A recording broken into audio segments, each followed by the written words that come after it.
Hello and welcome to the Indiana Lawyer Podcast, your source for news in Hoosier Law. Brought to you by Taft. I'm Jordan Morey, Managing Editor of Indiana Lawyer and your host. Thanks for joining us. Well, it looks like we're heading into the end of the year rush because our inboxes have been flooded lately with news updates. We'll bring you the highlights in today's episode before we bring on a very special guest for our extended interview. Stick around to find out who it is. So let's get started. Today is Wednesday, October 19th, 2022, and these are your headlines. To kick us off, here's Indiana Lawyer Editor Olivia Covington with the latest on the litigation surrounding Indiana's new near-total abortion ban, which still is enjoined. Thanks, Jordan. We've been telling you for months now that Indiana's abortion landscape has been almost constantly changing. But now, it looks like things will stay the same, at least until the new year. Here's a quick recap. In August, Indiana enacted an abortion ban with limited exceptions for rape, incest, the health of the mother, or a fatal fetal anomaly. In September, a special judge in Monroe County enjoined that law. And now in October, the Indiana Supreme Court has agreed to hear the abortion lawsuit, but not until January. The justices granted emergency transfer to the abortion case out of Monroe County, which is based on an Indiana constitutional argument. And they set oral arguments for January 12th. That means that between now and at least the start of 2023, Indiana's previous abortion law, which allows abortions up to 20 weeks, remains the law of the land. But the Monroe County case isn't the only challenge to the state's new abortion ban. On October 14th, the Marion Superior Court heard arguments against the ban based on Indiana's Religious Freedom Restoration Act. Even though there's already an injunction in place from the Monroe County case, the plaintiffs in the Marion County litigation are still seeking an injunction in their case, too. The state, however, says a second injunction is unnecessary. Marion Superior Judge Heather Welch, who is presiding over the abortion case, has set a deadline of October 28th for both sides to file proposed findings of fact. She says she'll then issue a ruling within 30 days of that deadline. That means, once again, that any action on the abortion ban isn't coming in the immediate future. Of course, if anything changes with the timeline of either case, we'll let you know. As always, the best place for the most recent updates is on our website. Back to you, Jordan. Our team will continue to follow each of these cases closely, so check back with us regularly for updates from the trial and appellate courts. Speaking of the appellate courts, IL reporter Katie Stancomb has info for us on the three finalists who are in the running to fill an open spot on the Court of Appeals of Indiana. Katie? 2 judges and 1 attorney have been selected as the 3 finalists for the most recent opening on the Court of Appeals of Indiana. Governor Eric Holcomb now has 60 days to choose the state's next appellate judge. Hamilton Circuit Judge Paul Felix, Grant Superior Judge Dana Kenworthy, and attorney Carol Joven of the Indianapolis firm Williams & Pyatt were chosen last week from a group of 6 semifinalists after being interviewed for a second time by the Indiana Judicial Nominating Commission. Felix serves as the judge of the Hamilton Circuit Court and has been in that role since January 2009, presiding over a general jurisdiction court hearing major felony, family, civil, and juvenile cases. Before that, Felix worked as the Carmel City Court judge and served in the Johnson County Prosecutor's Office. Here's what he told the J&C about why he wants the appellate court job. I am eager to serve as your next appellate court judge. I am ready to help with the improvement of the administration of justice, and I want to help every Hoosier citizen's life improve. Judge Dana Kenworthy presides over the Grant Superior Court, where she was elected in 2013 after initially being appointed a judge pro tempore in 2010. Her professional career has also included working in the Grant County Prosecutor's Office, serving as an attorney, and teaching. If she's selected for the appellate court, Kenworthy says she's ready to hit the ground running. I will be here, all in, to serve. And because I'm a student of history and the law, I know I don't know everything, and I never will. So I will approach this role with humility, never stop learning, and never stop becoming worthy of serving on the Indiana Court of Appeals. Carol Joven, the only non-judge finalist, serves as counsel with Williams & Pyatt in Indianapolis, where she mostly practices civil trial and appellate litigation. Before that, she worked in private practice and in the Indiana Attorney General's office. She also clerked for now Senior Judge John Baker. Joven said she would bring her passion for appellate practice to the position.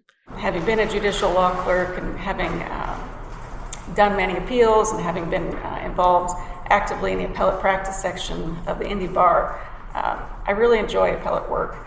And the idea of being a Court of Appeals judge is exciting to me because it would give me the chance to do what I love, and I think also to really make a positive impact. Check out the October 26th issue of Indiana Lawyer to learn more about the 3 finalists and what they had to say during their interviews with the JNC. Back to you, Jordan. Thanks, Katie. Like Katie mentioned, Governor Eric Holcomb has about 2 months to pick the next COA judge. We'll be watching for that announcement, so stay tuned. Now for some news from a higher court, specifically the U.S. Supreme Court. A case out of Indiana is scheduled for arguments before the federal justices next month on the question of whether an individual can bring a private right of action for violations of the Federal Nursing Home Reform Act. Indiana Lawyer senior reporter Marilyn Odendahl has been following this case from the start. You may remember from the previous reporting that the Indiana Northern District Court dismissed the lawsuit filed by Ivanka Toloveski, who sued on behalf of her husband, Georgie. Ivanka sued 3 defendants: Valparaiso Care and Rehabilitation, where Georgie was a patient, the Health and Hospital Corporation of Marion County, which owns the facility, and American Senior Communities, which manages the facility. The lawsuit claims the nursing home violated the Federal Nursing Home Reform Act, specifically by chemically restraining Georgie for discipline and convenience, and by involuntarily transferring him to another care facility. The 7th Circuit Court of Appeals reinstated the case after the district court dismissal, agreeing with the 3rd and 9th Circuits that patients can enforce their rights under the federal law. Now, the justices will answer the question once and for all after they hear arguments on November 8th. But the Health and Hospital Corporation's decision to seek Supreme Court review has raised another issue. A recent opinion from Indiana's public access counselor, Luke Britt, found that HHC actually violated the state's open door law when it filed a cert petition without first getting board approval. Still, Britt acknowledged that at this point, there's little that can be done to enforce the open door law in this case. But Morgan Daly of the Indiana Statewide Independent Living Council, who filed the public access complaint, says she's still looking at possible legal remedies. You can read all of Marilyn's previous coverage of the Toloveski case on our website, and she'll continue to follow it as it goes through the High Court. We've got one more lawsuit update for you, this one involving the trio of employment discrimination cases against the Indianapolis Archdiocese. On September 30th, the Indiana Southern District Court tossed the 3rd and final discrimination lawsuit against the Archdiocese, filed by a teacher who was fired from a Catholic high school for being in a same-sex marriage. That ruling came in the case filed by Shelley Fitzgerald, a former guidance counselor at Roncalli High School. The ruling in Fitzgerald's case came after 2 former Catholic high school students, Lynn Starkey and Joshua Payne Elliott, also sued the Archdiocese for firing them for being in same-sex relationships. Starkey had worked at Roncalli with Fitzgerald, while Payne Elliott had been a teacher at Cathedral High School. The decisions in all 3 cases were essentially the same. The government cannot interfere with church hiring and firing matters. In Fitzgerald and Starkey's federal cases, the ruling was based on the ministerial exception and the finding that they were both church ministers in their roles as guidance counselors. And in Payne Elliott's state case, the ruling was based on the church autonomy doctrine. Starkey had previously announced that she would not appeal the ruling against her, opting instead to move into an advocacy role. Payne Elliott came to a similar decision earlier this month, releasing a statement saying, quote, "I will continue to work to ensure that all persons are treated with dignity and respect, and the rights of our LGBTQ neighbors are protected." End quote.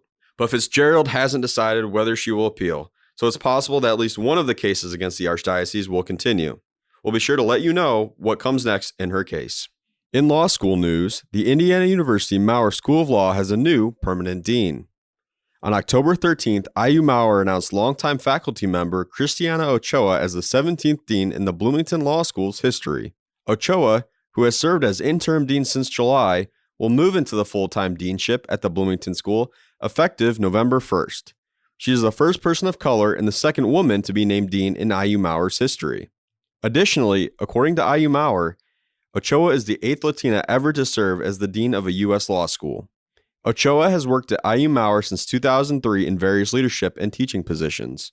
She has served as Associate Vice Provost for Faculty and Academic Affairs, is the founding academic director of the IU Mexico Gateway, and is a founding and current Associate Director of IU Center for Documentary Research and Practice, among other accomplishments. In the classroom, Ochoa has taught contracts, international law, international business transactions, human rights, and law and development. For more coverage on the selection, visit theindianalawyer.com. Back in the state courts, the Indiana Supreme Court is hitting the road, specifically to a historic opera house in southern Indiana. On October 26th, the justices will hear oral arguments at the Mitchell Opera House in Lawrence County. Usually, about once a year, the court takes its arguments on the road to allow Hoosiers outside of central Indiana to watch its work up close. The historic Opera House will host arguments in the case of Christopher Jerome Harris versus State of Indiana, a criminal case concerning a habitual offender enhancement. Anyone can watch the arguments in person, but seating is on a first-come, first-served basis. The court is already expecting about 200 high school students to be there. The arguments in the Harris case will begin at 10 a.m. Full details are available at courts.in.gov. To wrap up today's headlines, let's send it back to Katie for a preview of a story that will be of interest to a lot of people statewide. More than 900 community leaders from all 92 Indiana counties will gather in Indianapolis this week to talk about a critical concern plaguing Hoosiers and the criminal justice system: mental health. Local judges, prosecutors, court staff, law enforcement, probation officers, county counselors and commissioners, and mental health providers will convene Friday at the Indianapolis Convention Center to talk about how to deal with the mental health growing crisis during the 2022 Mental Health Summit. The summit aims to help those stakeholders collaborate in their efforts to more effectively respond to the needs of court-involved Hoosiers who have mental health illnesses. Each team is made up of community leaders serving on their local Justice Reinvestment Advisory Councils, known as JRACs, which were created in 2021 after Indiana Governor Eric Holcomb signed House Enrolled Act 1068 into law. According to Indiana Supreme Court Justice Christopher Goff, the JRAC statute creates a framework to convene regular meetings and reviews of systematic practices among local criminal justice stakeholder groups. Led by all three branches of government, the summit will offer a variety of sessions on needed resources and strategies in the local mental health continuum of care for communities and court systems. Goff says that the summit's main goal is to provide Hoosiers experiencing a mental health crisis with someone to call, someone to respond, and somewhere to go. We also want to introduce them to this kind of new way to organize and communicate among themselves and with their state level partners who share a common goal of fostering public safety and community well-being. The summit will take place from 8:30 a.m. until 4:45 p.m. with a welcome from Chief Justice Loretta Resch, Indiana Senate President Pro Tem Rod Bray, House Speaker Todd Houston, and Indiana's drug czar Doug Huntsinger. Partners of the summit include the Family and Social Services Administration's Division of Mental Health and Addiction, the Indiana Governor's Office, the Indiana Prosecuting Attorneys Council, the Indiana Public Defender Council, the Indiana Supreme Court, and the National Center for State Courts, among others. I'll be there to cover the summit, so stay tuned for my coverage. Thanks again, Katie. Okay, that'll do it for this week's headlines. As always, head over to theindianalawyer.com for everything you need to know about the Hoosier legal profession. Stick around after our sponsor break to hear Olivia and I chat with a very special guest. Talk to you then.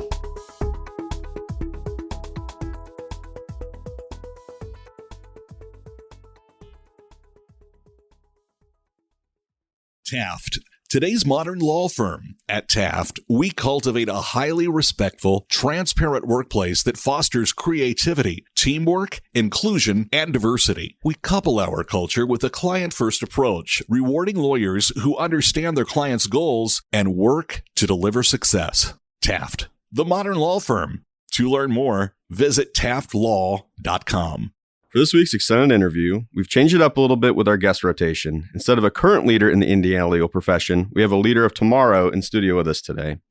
Today's guest is Brittany Roberts, a 3L at the Indiana University Robert H. McKinney School of Law. Brittany, thanks so much for joining us today.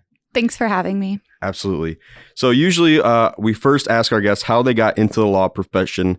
Since you're just kind of getting started, could you tell us a little bit about your background and how you got to IU McKinney? Yeah, I attended Indiana State University, where I graduated in 2015 with a double major in legal studies and Spanish. The legal studies was political science affiliated there. And then I actually took about 5 years off after I graduated Indiana State, and I worked in the construction industry. Law school was always something that I thought I might do, but as a first-generation student, taking that step to take on the commitment of law school was something that I needed that time to really think about. And then I took the LSAT twice in 2019 and ended up enrolling in IU McKinney shortly thereafter. So you're a certified legal intern at Manning Law Office and at the Civil Practice Clinic at the law school, right? Correct. Okay. So two-part question. Tell us what it means to be a certified legal intern, and then also kind of what you've gotten out of those experiences. So to be a certified legal intern, you have to have completed 45 credits of law school and be in good standing at an accredited law school in Indiana. It goes through the Indiana State Bar, just as when we take the bar and become a licensed attorney.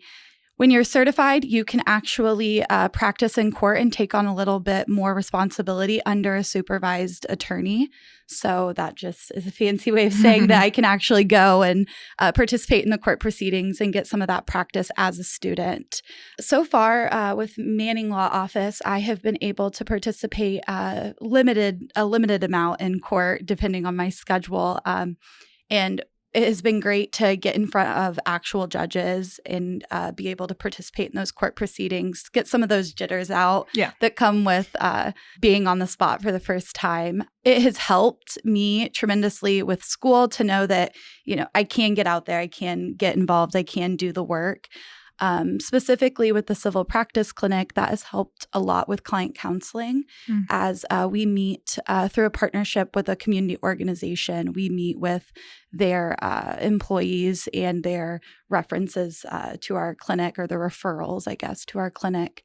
And I've been able to interview with clients one-on-one. We specifically do expungements. So it's some research into their background, listening to their story, because usually they just want to be heard, and then making the determination of whether or not they're eligible to get their records cleared. So, and through those experiences, have you found an area of law in particular you think you might be interested in? Yeah, as of right now, I'm leaning heavily towards criminal defense and family law. And I try to fight the criminal defense aspect for a while, but I know that's where my heart lies. And it's the area that I'm most interested in as of now. Through the clinic, did you go before the Court of Appeals? Is that right? Yes. So the Civil Practice Clinic at McKinney wrote an amicus curiae brief on an expungement matter that was being appealed. We actually got reached out to from the attorneys working on the case, and they're like, hey, is this something that you guys are interested in? And we did a little more research, and we found that case in particular could, in fact, impact our clients in a big way. It had a lot to do with eligibility and which part of the code you would actually petition under. So myself, along with the other clinic members, in particular, another clinic member, Miss Crone, she is a recent graduate, just passed the bar. So shout out to Anna. She actually got to go and do the argument in front of the Court of Appeals for the amicus time that we shared with the appellant on that. So it was great to be a part of that. Of course, arguing in front of the Court of Appeals would have been great experience, but I was in no way ready to do that. And Anna was really the mastermind behind all of that. Some of the information you sent me before you came in. I know this past summer you were chosen as the Jerome and Frank Legal Services Organization Summer Fellowship at Yale Law School. I believe as part of that work, you worked at the school's Veterans Legal Services Clinic. Can you elaborate on kind of what that all entailed?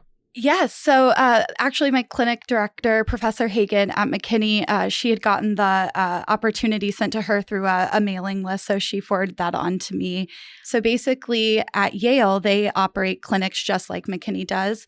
Theirs is on I would say a larger scale due to being who they are. Yeah, it's Yale. The number one law school in the country, respectively.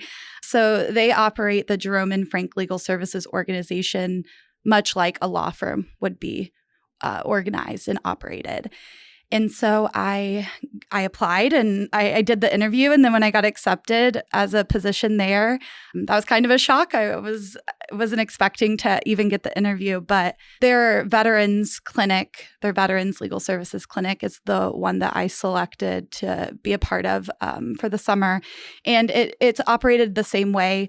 There you can be a law student intern as long as you're just enrolled in law school. So their 1L students get involved in clinics much earlier, whereas here in Indiana, you have to be certified. So the clinics at McKinney, you have to wait until you're about halfway done with law school to get involved with those. But the Veterans Clinic was nice. They had quite a few ongoing projects. So because they're students that are in the clinics, they don't staff them with students over the summer. And there were some students that still stayed involved if they could.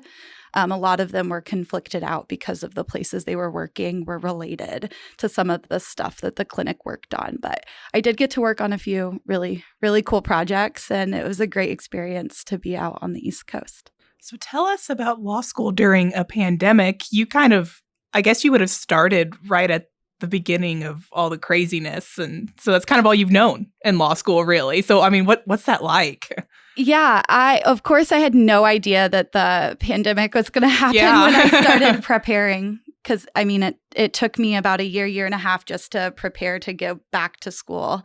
Starting during the pandemic was a weird experience. We had a hybrid format and our section sizes were cut in half. So we were in person a couple days a week and then remotely a couple days a week. And it was definitely an adjustment for me. I would say that some of the other students that I started with, they had, their last year of undergrad completely thrown off with the pandemic starting around spring break. So things were on rocky grounds. I don't think anyone knew what to expect. But even now as a 3L, it's really cool to see the school kind of come back to life. There's a lot more in-person events. There's a lot more networking, a lot more camaraderie within the law school. Most of it, they tried to keep it the same. We would just meet on Zoom, really. We used Zoom for everything our first year. But overall, I would say that it has impacted like the learning aspect because the law is not really meant to be learned online. Sure. But our teachers accommodated very well. And with the pivot to taking everything digital, in an area of the law, which has been kind of behind the curve when it comes to technology and getting ahead. Sure. Our professors, they did great with still being available to us. And as a 3L, everything's back in person, operating as normal or whatever the normal was before because we didn't get that. But they still have done a great job with utilizing that online format that they did during COVID. So there's a lot of perks and benefits to that now because when things come up, I think they're a lot more accepting and we're able to pivot really quickly and use Zoom or Canvas or some of the online more just to make sure, we're not missing out. Yeah. And so for you, having taken those few years between undergrad and law school, being in a 1L class that I assume is largely students just out of undergrad, what was that like for you kind of being a little older and having kind of a little separation from the academic world? That was something I was pretty worried about coming in because law school is a more competitive, intense environment. And when you've been out of school a little bit, you're like getting back into the groove of everything. But I will say there are a lot more older or I guess non-traditional or they say like K through JD or kindergarten through JD. Yeah. There are a lot more non-traditional students in law school than you would expect. It's weird because you're in this kind of like bubble in law school. So I don't really think of the age difference so much because I've created some really good friendships and relationships with, some of the younger students in our grade, but also I have gotten that aspect of, reaching out and trying to make those connections with the older students as well. I think it was more so the intimidating factor going in. Yeah. I know you're involved in a few different organizations at McKinney, but we want to specifically touch on the Women's Caucus, of which you are a member and former executive board fundraising chair. So why are you passionate about the caucus and its mission? So the Women's Caucus at IU McKinney is a great organization. It's focused on creating positive relationships and networking with women in the law. Specifically, I really enjoyed getting to know some of the other women that I go to law school with. There's some pretty cool up and coming lawyers that have just interests that are different than mine. And through that, I've participated in the mentor program the last 2 years. So I've had a few different mentees, and having that, just being able to build those relationships with other women in the law is really important. And Women's Caucus, they do an annual fundraiser. It's called the Auction. It's their benefit that they do every year. They pick a local organization, and we have a silent auction, and then people from the community, law firms, our connections will donate different items to that. And then the organization that is selected to be the beneficiary every year gets the amount we raise for them. So it's a good way to get involved in the community, and it's a good way to, get involved at McKinney with other women who are also looking to make a difference within the profession. So setting aside the pandemic, what are some of the challenges of being a law student in the year 2022? I would say that my challenges are probably different than the average student being a little older, but I would say just keeping up to date with all of the changes and being alive in an era where the weirdest things have been happening the last few years with the different civil rights movements we've had, women's rights, the pandemic itself, and then just living more so in a political nature as a country. So I would say that one of the hardest things is just trying to stay on top of everything and things moving so quickly, but also having all of these outside influences to learning the law also. Obviously, a lot of people have opinions about the student loan forgiveness plan. That's assuming it goes through. What will that mean to current law students? I mean, I think that gets lost sometimes. We have a lot of people with all these opinions that they're putting out there, but we're not asking maybe the students as much how that's going to impact them immediately. And, do you have, friends or former classmates who have avoided law school because of the cost? I would speak for myself personally on that matter. Going into debt as a first-generation, low-income background student who hadn't had much experience with the profession at all, going into the amount of debt that you would need to get through law school was one factor and a reason why I personally took so long to commit to law school.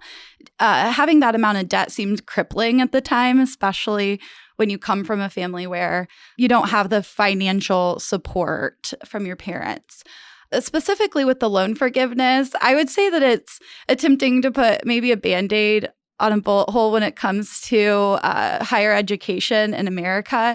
And I'm not exactly sure how we move forward or how we fix the issues. But for me, it would definitely allow, me to get my debt to a place that seems a little more manageable, or it at least seems like, okay, so I get like a semester, or maybe, it's the 10 to 20 grand, but law school tuition itself is roughly 30 grand a year. So it does help put towards that, especially. I have been lucky enough to receive some scholarships and some different things I've applied for, but definitely not enough to have gotten me through the last 3 years. So kind of to wrap us up, kind of a big picture question for, lawyers and judges been practicing in this profession a long time. What should they know about law students and kind of how you and this new group of lawyers view the profession? That's a hard one. I guess I would want lawyers and judges that are practicing in the profession to know that students really just want to get involved and, they want these opportunities. So the opportunity to learn, I think, is huge for this generation. And I would say that my generation's a little different than the generation I'm in law school with because of the age gap there. But for me, it's just, having conversations with, the younger generation or the new set of lawyers coming through and just being open to the ideas for change and, working through that. And I've seen a lot of judges and lawyers, especially with the pandemic, kind of shift their focus when it comes to the profession as well. But I don't have a lot of experience or wisdom when it comes to that, I guess. That'll do it for this week's episode. Thanks again to our guest, Brittany Roberts of IU McKinney, for joining us. As always, you can catch up on previous episodes of the Indiana Lawyer Podcast on theindianalawyer.com or via your favorite streaming service.